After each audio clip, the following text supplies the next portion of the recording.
এক দলের আক্রমণ ভাগে মহাতারকা ক্রিস্টিয়ানো রোনালদো, অন্য পক্ষে সময়ের সেরাদের একজন কিলিয়ান এমবাপ্পে। কিন্তু দুজনেই যে ঘুমন্ত দৈত্য।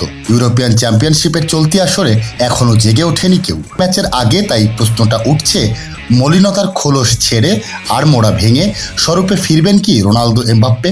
এই গরমে ওয়ালটন এয়ার কন্ডিশনার এক্সচেঞ্জ অফারে স্প্লিট এসিতে 23,400 টাকা পর্যন্ত এবং কমার্শিয়াল এসিতে 42,822 টাকা পর্যন্ত নিশ্চিত ছাড়। Walton air conditioner, comfort without compromise. Quarter ফাইনালের রনে জিততে যে তাদের দিকেই তাকিয়ে আছে দুই দল। হামবুর্গে সেমিফাইনালে ওঠার লড়াইয়ে মুখোমুখি হবে ইউরোর এই দুই সাবেক চ্যাম্পিয়ন।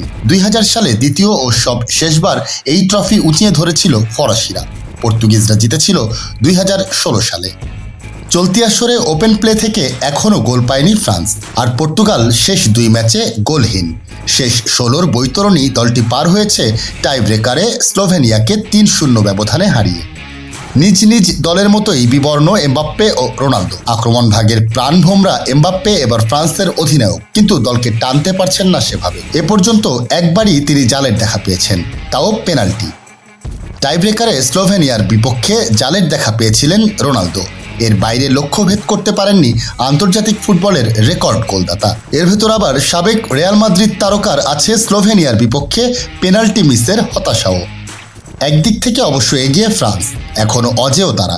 গ্রুপ পর্বে 1 জয় ও 2 ড্রয়ের পর শেষ 16-এ বেলজিয়ামকে দিদিয়ে দেশমের দল হারায় 1-0 গোলে। অন্যদিকে জয়রথে থাকতে পারেনি পর্তুগাল। 2 জয়ে নকআউট পর্ব নিশ্চিতের পর বেঞ্চের শক্তি পরখ করতে গিয়ে জর্জিয়ার কাছে 2-0 গোলে হেরে যায়।